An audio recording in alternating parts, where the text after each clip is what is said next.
Welcome back to the Swansea View. Josh Key said that things will be exciting under Luke Williams, the new manager. Doesn't seem to have started out that way over the Easter period, but let's review it all with our resident fans, Richard and James, and also, of course, they'll be travelling to the Riverside this weekend to face Middlesbrough, and we've got Lewis, our Borough fan, with us. First of all, how are you, Richard? Yeah, we've had better weeks. I've got to say it's been a bit of a bad Easter weekend for us, but yeah, it's one of those cases of hangover after the derby, I think. And welcome back, James. You got your sandals on, just like your players?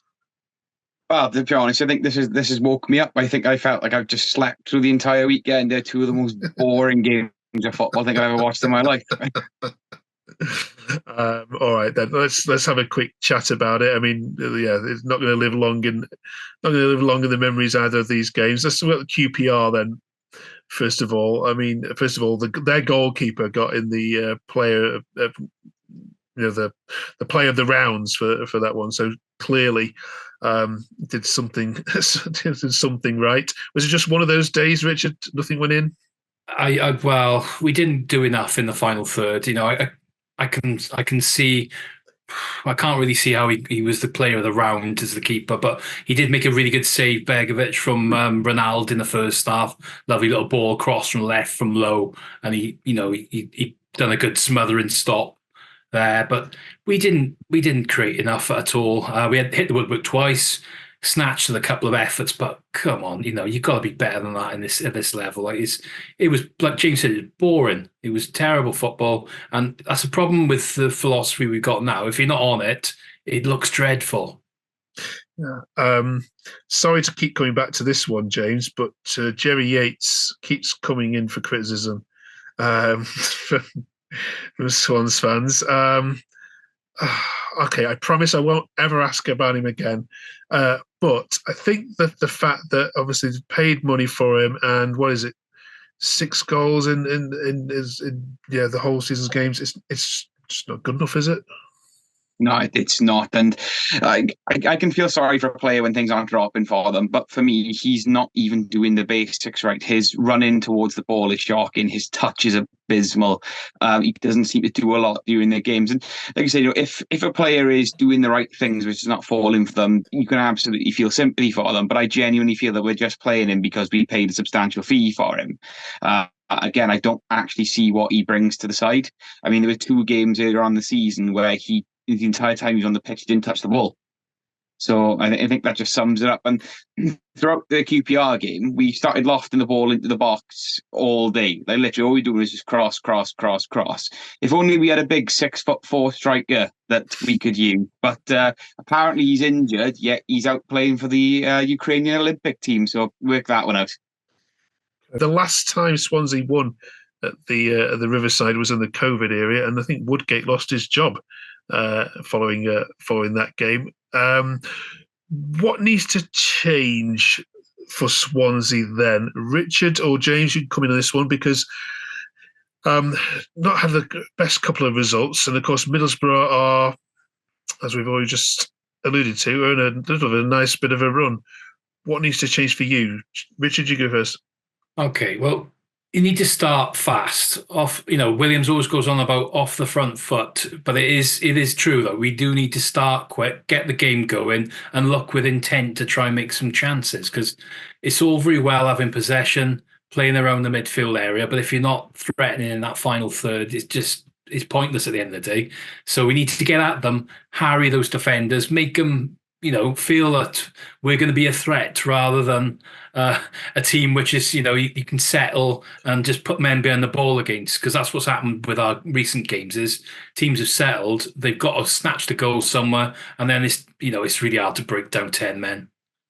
Okay. James, you agree? Yeah, I agree with everything Richard said there, but also just do the basics right as well. There were several times during the QPR game where our winger would pick the ball up and the nearest white shirt was about 20 foot away. No one's getting close to them. Like I watched Southampton and Ipswich yesterday, and Ipswich were just little triangles, small 1-2 passes, moving the players around, moving it quickly, and they score fantastic goal from Broadhead. We're more than capable of doing that. So just play to our strengths, move the ball around, play it into the players' feet on the edge of the box, and try and test the keeper instead of just lumping it aimlessly into the box that we've been trying to do. So again, for me, it sounds boring, but just do those basic things right. Okay. Lewis, how does Swansea go about beating Middlesbrough? Yeah, I think the important thing with us is just to try and press us. You know, we like to play out from the back with Sengi Dieng, and we don't always like it if we get harried and harassed. But a few teams that come to the Riverside, they sort of sit off us, give us a bit too much respect.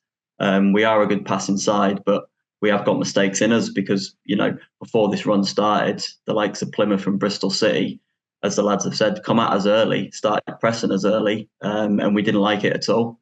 So that's really the way to get at us. But once we grow into a game, we grow in confidence. And at the moment, our blueprint is sort of like see ourselves into a game, nice and strong and resilient, and then we grow in the game and start to break teams down. So really that start of the game is going to be important. And Carrick's reverted back to this 4-2-3-1. Is that been part of the reason why you've been doing so well, that it's gone back to this system? He went back to wing backs, and I think the main thing was just to make us more solid again. We were leaking goals for fun, but now we've sort of got our confidence back. He's almost got his confidence back himself, and he's gone back to his old system.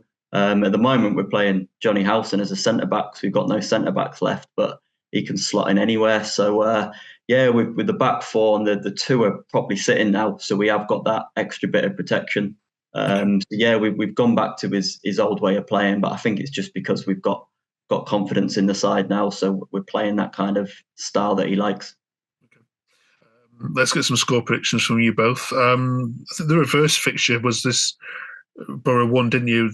2-1 with a very strange indirect free kick. Yeah, that was bizarre. Let's get some score predictions from you both then. Lewis, you go first because you're at home. Yeah, with all due respect to Swansea, they're probably the ideal side to play right now. You know, they're all but safe. You know, 7 points clear of the drop. I think the fact that we're not called Cardiff City as well really helps, because I think apart from that game in the last 5, they haven't really turned up. And I've heard a few Swansea fans saying, do we only turn up for the derby? So the way we're playing now, and the way that, you know, Swansea haven't got a lot to play for, I really do fancy us. We're solid at the back and we're scoring goals again. So it's never normally routine for us, but I'll go for a nice 2-0 victory. Okay. James? I'm going to go for a 1-1 draw. The way we are at the moment, we're so lackluster and we just got silly mistakes in us. Again, we keep switching off from set pieces. I can't see us coming away from the Riverside with all 3 points, so I'll just go for a 1-1 draw. Okay. Richard? Well, I'm going to be the optimist, and I think we've been doing better away from home in recent months, and I think we do a good performance away now, pressure's off, and I think it's more the case of playing against those teams right at the bottom. We've struggled in because they wanted it a bit more. I think that's the case. I think Middlesbrough, you know, they're not really going. I don't think going to get the playoffs. It could be a perfect side for us to play this weekend just to get over the line, because we need one more win, really. So I'm going 2-1.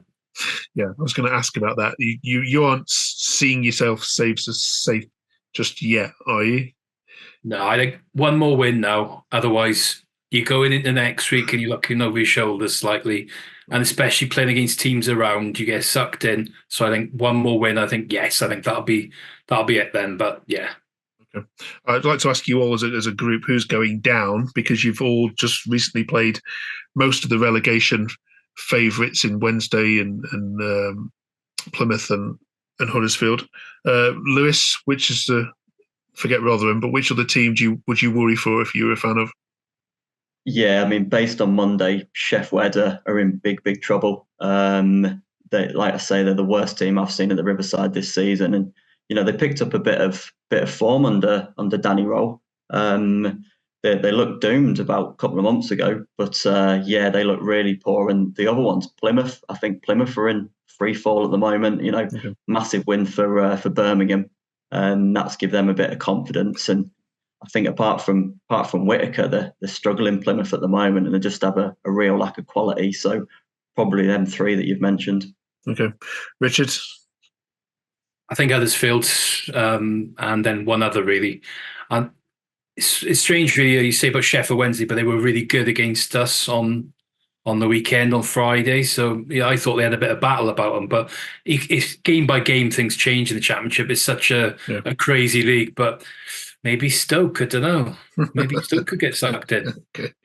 All right. I'm going to ask you all now for your man of the man of March. So I'll just pop you on hold. Well, thank you very much for joining us all on this one, and enjoy your games. Okay, Lewis, what's your man of March for Middlesbrough? Yeah, I'm going to go for Matt Clark. He's our only fit centre back at the moment. He had horrible injuries last season. Come back in the squad, and he's turned into a bit of a cult hero, to be honest. Against Southampton, he made a tackle in the box, 6-yard box with his head on the floor after a goal mouth scramble, and he's just come in and been really, really solid and assured. So he's turning into a hell of a signing, to be honest. So the fact that we've kept 4 clean sheets at March, and he's been at the heart of all of them, I'm going to say Matt Clark. Okay. All right. Thank you very much. And if you're a Middlesbrough fan and still think you've got a chance of the playoffs, we want to see it in the comments below. Don't forget to like the video. Thank you very much, Lewis, for joining us. Good luck against Swansea. Cheers. Bye. All right. We're now in April then. Who gets the Swansea Player of the Month for you lads? James, you can go first this time. I think for me, Harry Darling. He's been absolutely superb throughout the month of March, putting in an absolute monster of a performance against the neighbours. I think he's just like literally through that month led us by example. You know, when he was called upon, dependable, solid. I could have given it to Nathan Wood, but yeah, for me, Harry Darling. Okay, Richard. I'm going for his mate Nathan Wood. Yeah, I think he's been great. And big thing about the Swans is he's back. He's returned back to the form now, playing the ball out from defence. Looks the kind of player that the teams were interested last season with, putting those decent bids in. But yeah, Nathan Wood for me. Okay, thank you, fellas. Enjoy the game at Middlesbrough, and we'll catch you next week. All the best.